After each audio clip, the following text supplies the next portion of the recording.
Let's be honest, Coach Fotu has struggled over the last few challenges, but to get his head right, he's headed back to the West Coast, going from his alma mater at Stanford down to Southern California to save the Big Ten UCLA Bruins. And that is thanks yet again to Pepper Jayhawks Studios. Now, if you want to see Coach Fotu head to one of your favorite schools, let him know which one down in the comments. And we've got to be honest, the Bruins have struggled in the Big Ten. They are coming off arguably their worst year in a long time. Really, just going back to the COVID year would be the only one really worse, tied with 2018. 2015, they again only played in 8 games, so hard to count those. But it is a steep fall from where they were getting towards the end of the Pac-12. 2022, they were 9-4. They won the LA Bowl in 2023, but they've only won a combined 8 games in the Big Ten era. And frankly, things aren't going to get very easy for them here out the gate. As always, we do not negotiate at all. We're coming in after everyone left due to what happened in the season that we have no control over. But that does mean, however, we are out on 3 quarterbacks from our roster. 2 running backs are out the door, both of which were starting caliber. Receiver-wise, a top guy is gone. We have a couple more out, and a top guy does graduate. Tight end, 2 seniors are out the door. And we all know offensive line, they do like to leave. A few do make their departure. Defensive as well. A lot of guys are leaving, meaning we're going to have a lot of work in store for us to fix this roster. Frankly, that's where the work begins. But here's some good news. Nico Iamaleava is sticking around, so we do not have to go search for a quarterback. We've got our guy here for this challenge. We just have to build around it. And we also have a good running back to pair with him in Javian Thomas. What we need to focus on is bringing in some receiver talent. Robinson is graduated. He's out the door here. There is a promising freshman in Quasi Gilmore, though, that we could try to build around, but I do think we need to bring in some more immediate talent. Might even need to look at tight end. And in the Big Ten, first and foremost, you always want to make sure you've got a strong offensive line. UCLA doesn't have a whole lot of weaknesses here, but it definitely could see some upgrades if we could find the right opponents. But what I'm thinking, we might need to focus more then onto the defensive side here. Not very many guys in the 80s up front. Linebacker, frankly, is a little bit thin. So definitely want to focus here on the defense. And we've got to bring in some high-level DB talent. That's at cornerback. Our top safeties out the board here in threats. And at strong, we only got a 74. Good news is we've got a strong kicker and we've got a strong punter. And when it comes to the work done before we got here, UCLA did land a few commits. They did bring in a 3-star edge rusher, a 3-star power rusher, and a 3-star running back. We are also trying to get the commitment here of Gabe Sanders, who is an athlete, favorite running back, 4-star, but we are in a battle with Tennessee. Now, when we get to the portal, we just take a look at who all is interested in UCLA. At least those looking at us out the gate, there's only 4 players, one of which is a running back. I don't feel like that's going to be a big need for us. A backup quarterback, again, not that big of a need. There is a cornerback on the board, and there is a center. Those are 2 easy adds for us. But offensively, our biggest focus is at receiver. And we're going to be searching for the best possible options and seeing if we can get a little bit lucky. Well, frankly, we're looking at more than just receivers. We've added in a total of 35 from this class. I'm going to divvy up these points and see how week 1 goes. And I would say the first week is some mixed results. Unfortunately, I am seeing a lot of not ones here. In fact, I don't think I even see a single one on this board. So a rough start, though. The good news is for the 4-star high school running back, it looks like Tennessee has basically dropped off of this, so we can free up 25 points there alone, which I'm sure we're going to need to start spreading out. As we do jump up here for Anthony Smith, we were not initially on his board. The Gators also saw a pretty big jump here, so we're going to go one more week with this battle. See if we can keep ourselves in it by going with the full send and seeing what that really looks like. We already did a full send here for Jordan Hall, and we made up a lot of ground. Again, we weren't on that board, so again, I'm going to keep us on here, but we are battling with a lot of southeastern states.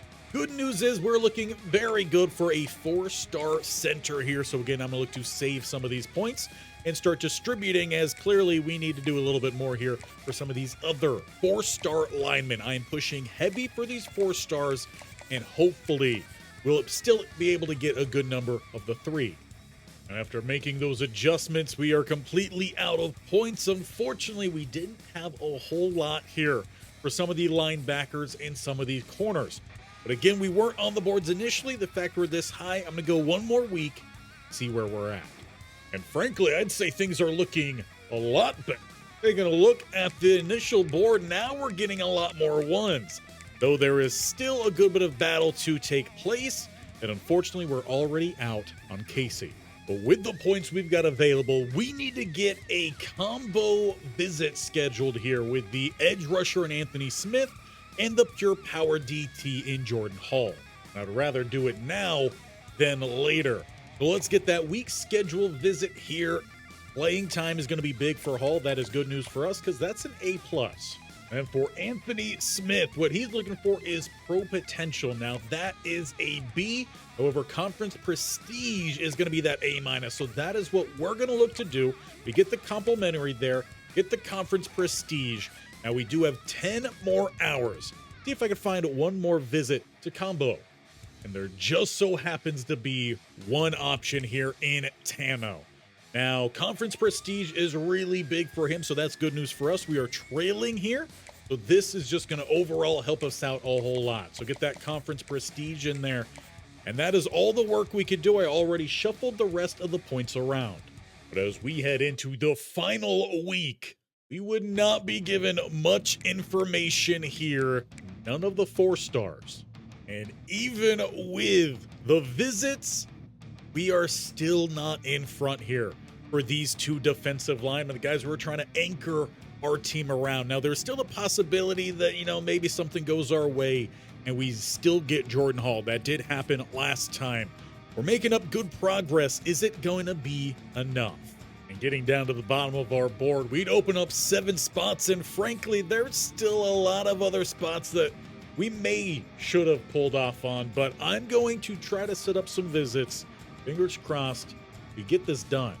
And these visits are going to be primarily defensive focused here at the end, but I did also schedule up one for Tyson Ruffins, because that one is just too close to call. But with this being the last week and us still having some needs out there, we're going to try to find a couple of steals. Those last Hail Mary shots are kind of split. We got a few different offensive line, a couple defense, and then a couple DB as well. We're going to give them all the points we got, the scholarships, and we're going to see what happens. But as signing day hits, we're looking to see some 4 stars. We do get the high school athlete running back 4-star, but no 4-star immediately thereafter. That does not typically mean anything too good. Or they decided to make us wait for some of that good news. Tyson Ruffins 4-star center is in. But he'd be the only of the 4 stars. We do not overcome Florida nor Florida State for our defensive line bookends. And we had to pull off a lot of those 4-star linemen there late, so we just get the 1 4-star. But it is still a pretty promising class here. A couple linebackers did end up going elsewhere. We do not get Bryant there late. Strickland also will not be joining. And then most of the guys here at the end just didn't decide they wanted to play football. Looks like we will be getting the corner, though, in LaTerrence Welch. We rely pretty heavily on 3 stars, and that's good enough for the number 45 ranked class with a total of 22. 4 were already there before we showed up. We do still get 2 4-stars, 23 stars. Now, is that enough here in the Big Ten? But you can't judge a roster until the training results. And we've got a pair of players in the 90s. We didn't bring those guys in. They were already here. But this does look to be a pretty good top-heavy roster. A lot of Low 80s all the way up into the low 90s. That is great news for us. We've got a dominant looking quarterback, though that room is thin. We've got a good number of running backs who seem ready to play. There's speed. There's also a little bit of some power involved. We got a fullback if need. We've got a deep receiving group here in the Big Ten. Some solid looking tight ends, including a receiver I moved over in Staples. Only 201 pounds, but 6'4" with platinum 50-50. We'll see if he gets a shot. Offensive line-wise, we are looking pretty good here. An average going to have a starting line of at least about an 80 overall. Getting to the defensive side, Jalen Thompson up to an 83, 81 with Landry, with plenty of depth there. I think we're going to rotate our defensive line pretty heavily here just across the board because it looks good. It looks deep, so I want to see these guys out there. Linebackers as well. Looks really good with Book and 88s. We might have something here. I don't want to say anything too early, though. Good development from the cornerback room. We got 580 plus overall. And Stewart, I did move over from safety to provide a little bit more depth there because we've got plenty at the top with Perry getting a +8. Ali was a guy I've actually brought in multiple of these challenges, expecting he would be the starter. Now, the man coverage not very good with Perry. Ali maybe would be getting the start at strong. Pretty similar between the two, or in fact, we might just go ahead and slot in Ali maybe as a slot corner. That could end up playing pretty well here, considering we do have some weaknesses in man coverage. Now, I don't want to get too far ahead of myself because I've gotten burned doing that.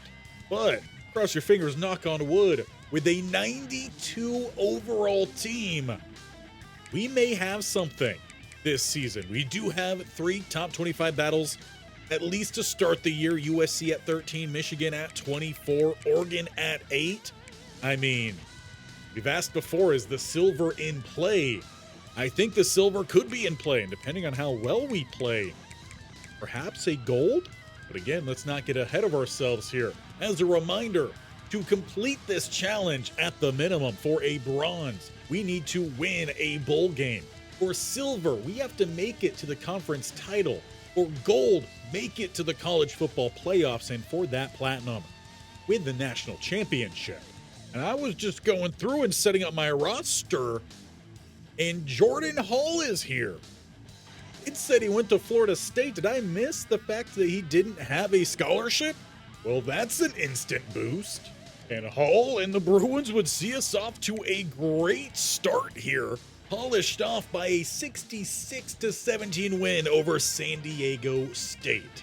But ultimately, where this series is decided is conference play, and we've seen that go against us. We now have a new top 25 team in the mix here in Illinois. But first up, we've got to get through Minnesota, and then even bigger, Oregon. Make that 3 wins, 4 wins, 38-20 over Minnesota. And keep it going to Eugene as well, 31-23. We take down the number 6 ranked Ducks. That, however, does not have us ranked. And neither does it have us getting any sort of votes to be ranked. But it is a great start to conference play, has us 2-0. It's early on here, but it is a great start for the Bruins. And we're 1 win away from bowl eligibility. And we have up next the 2-2 Wisconsin Badgers and the now falling back Fighting Illini here, who are 2-1. And we go ahead and break out the broomsticks 38-10 and a whopping 59-16.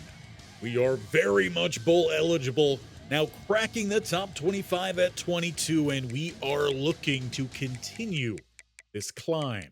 But come week 10 and the first set here of the college football playoff bracket, we wouldn't be on the board. And that is despite being undefeated so far. But we've got a massive set of games here to finish up the regular season, including number 5 Michigan, who are also undefeated, and number 11 USC, who are 6-2. A rivalry game for us. And smack dab in the middle, a team we could easily overlook, the Maryland Terrapins. But the Wolverines would stand no chance 47-28. We take down another top 10 team as we are closing in on the top 10 ourselves. But come week 12, the regular season finale, we'd have a chance for a perfect regular season, beating Maryland 38-3. We could go ahead and lock it up right here. Because first off, I don't want things to get messy. We are the only currently undefeated Big Ten team. We did beat Michigan. We did not play against Ohio State. USC is out of the title game. And State is also in the mix there if we get that loss. I don't want things to get weird here.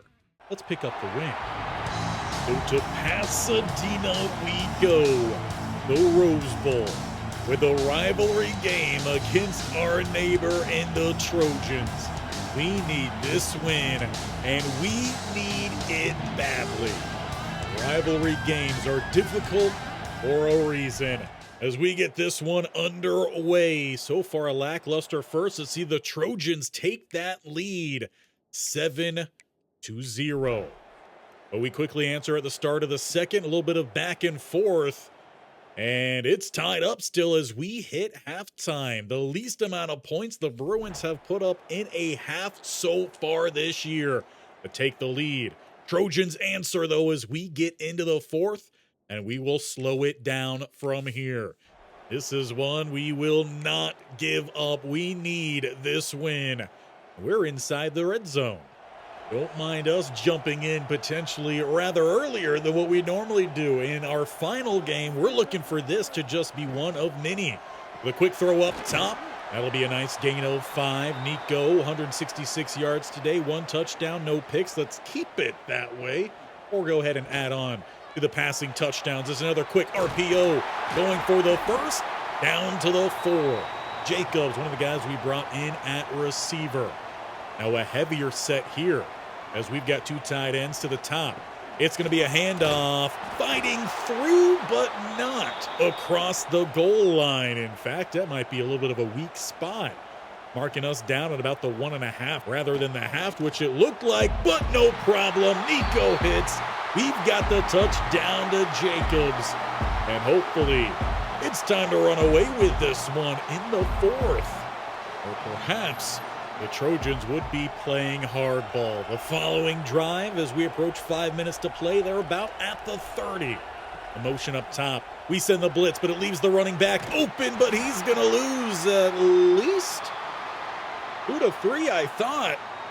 They credit that just a loss of 1. I don't know what these referees are seeing out there. Looks to be a little bit closer to 1.5 yards. They mark the loss.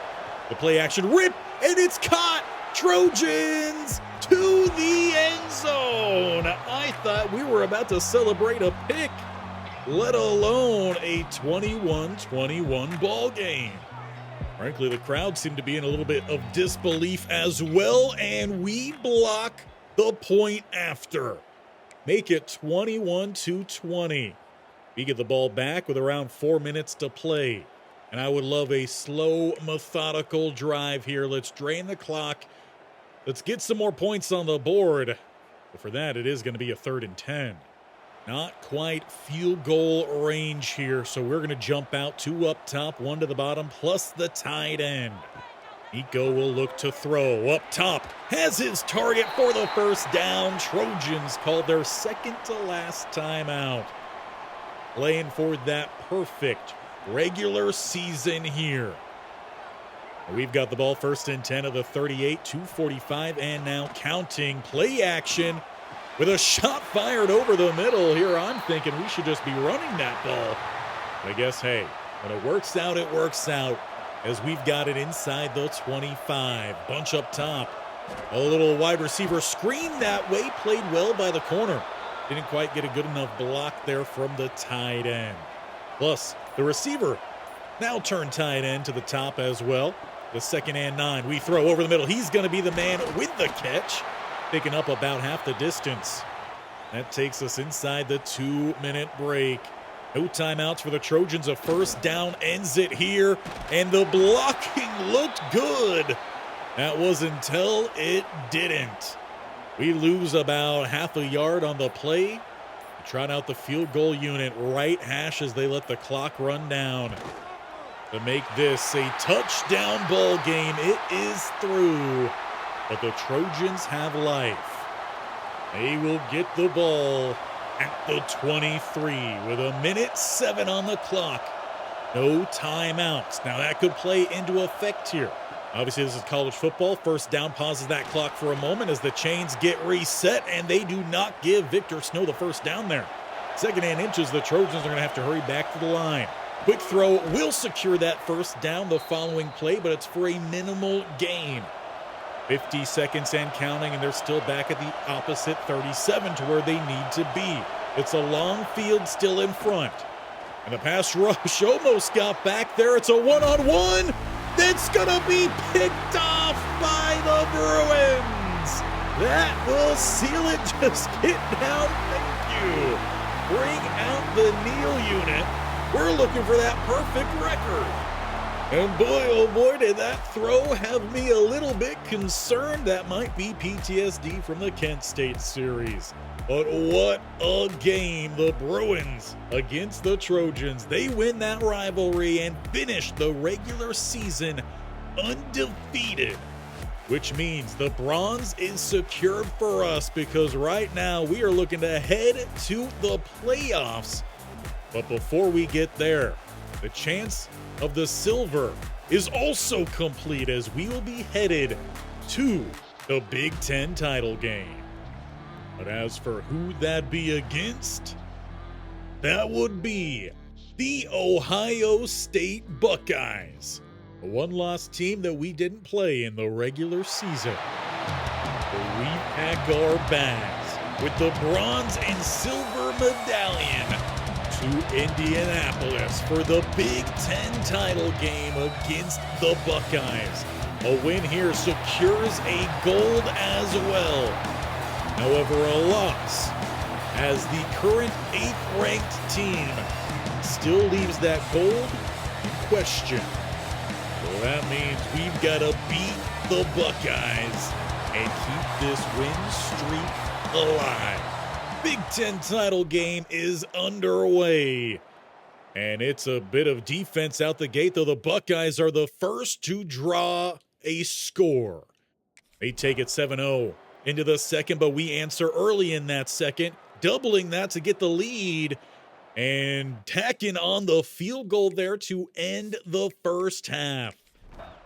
Second half begins up 17-7, make that 24-7, 31-7, and it's looking mighty promising here for the fourth quarter.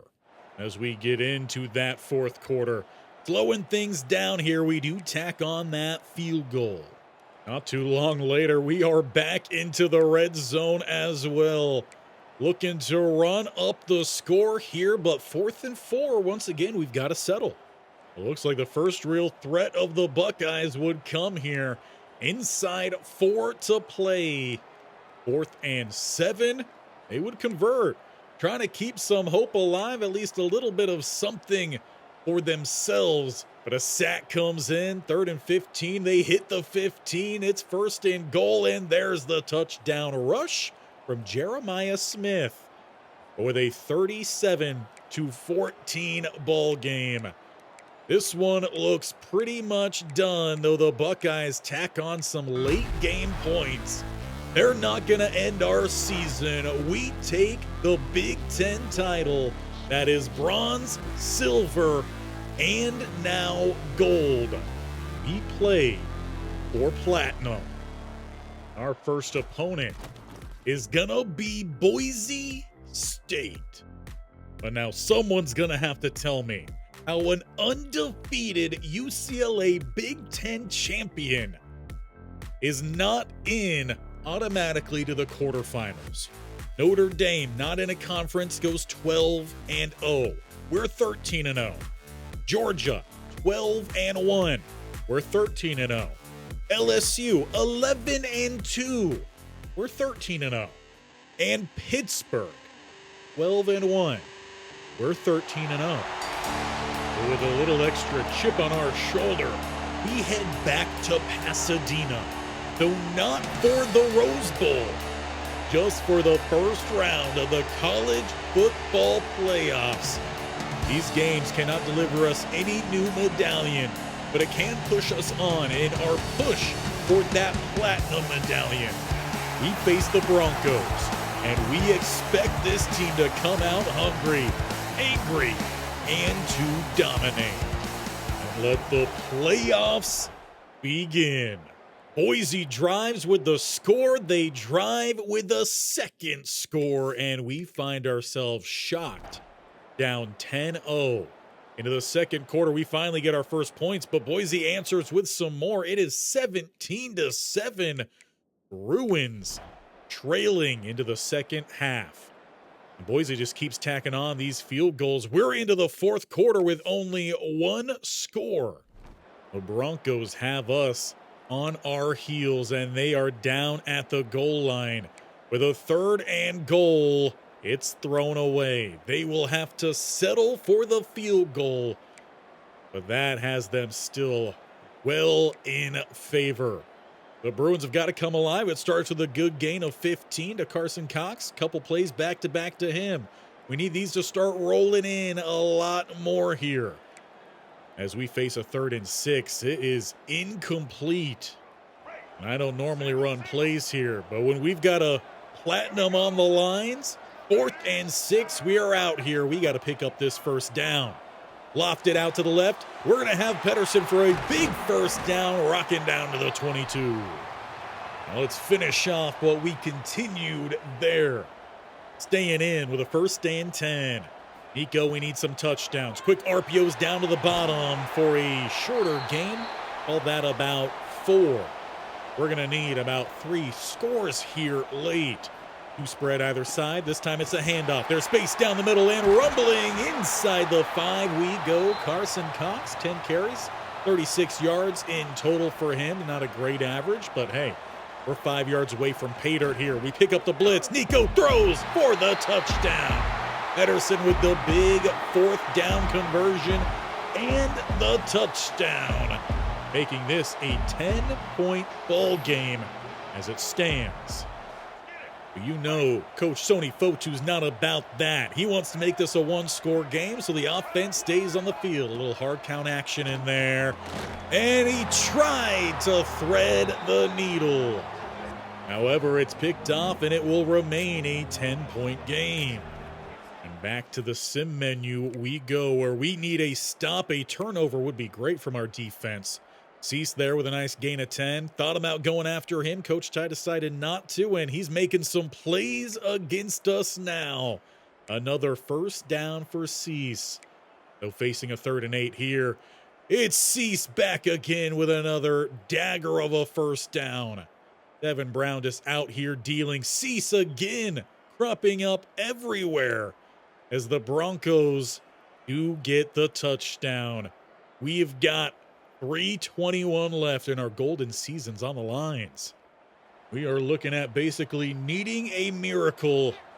And frankly, Pasadena's rather quiet now. RPO's a quick throw up top. Going to pick up about 5, but we need bigger chunks than that.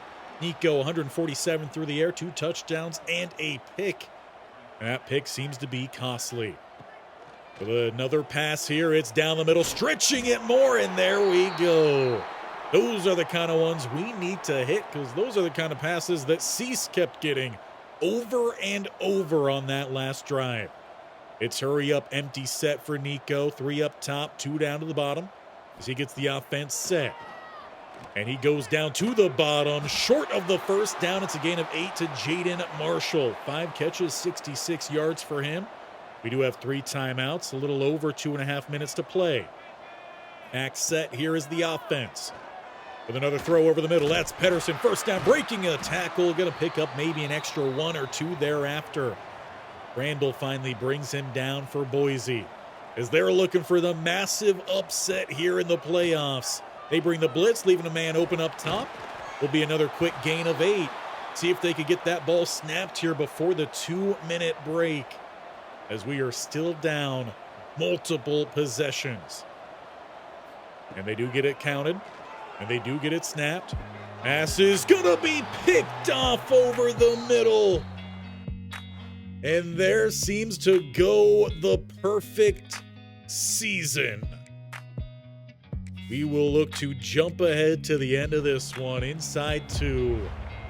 We make it to the playoffs. We get the gold, but we are one and done as the Boise State Broncos with the shock and awe here in the Rose Bowl. The crowd is full, but there is no one making noise outside that small Boise State fan base, making the drive down here to Southern California. And while it is a bit of a sour way for this one to come to a close, it has still been our most successful by far. Today, Coach Fotu returned to the West Coast. He not only got the bronze, he got his first silver, and he got his first gold. But we still chase that platinum. If you think you've got a school that could get that done, leave it down in the comments below. For UCLA, this has been their biggest season that this board can even show. And it was a great year. Did I think we were going to go win every single game easily? No, but wouldn't have been great? Yes, it would have. We had some guys that light up the stat sheet in this one. Nico, 72%, 30 touchdowns, 3 picks. Unfortunately, 2 of those picks being in that Boise State game. Now, we were in that game without our starting running back in Javian Thomas. He actually ended up getting hurt. So we were relying on a running back who frankly didn't get that many looks throughout the season. He still had 5 touchdowns, 4 20-plus yard runs, same as Thomas, who had 12 touchdowns, averaged about 5 yards a pop. And despite whenever we were in the games and it looked like Jacobs was our best receiver, he was actually third, though he averaged more yards a catch, led us in touchdowns. Technically, more receptions did go to Gilmore. 81, though, led us with Jaden Marshall, who was close to 1,000 yards. We also had a lot of players on defense making the play. 13 TFLs for 3 different defensive linemen and 10 more for Jordan Hall. Sacks, we were picking up a good bit of those. Turnovers, well, we got 4 picks from Ali. So far, he's probably my favorite player we found in all of these challenges combined. He just keeps making plays, and we keep landing him. This was a great one-year challenge. Thank you again, Pepper Jayhawks Studios, for your request. And there's still one more on that list. Unfortunately, Boise State just ended this run. But we will see them at some point. Again, like I mentioned, if there's a team you want to see, let Coach Fotu know. But we did a terrific job today bouncing back. Let's see if we could turn that to a run.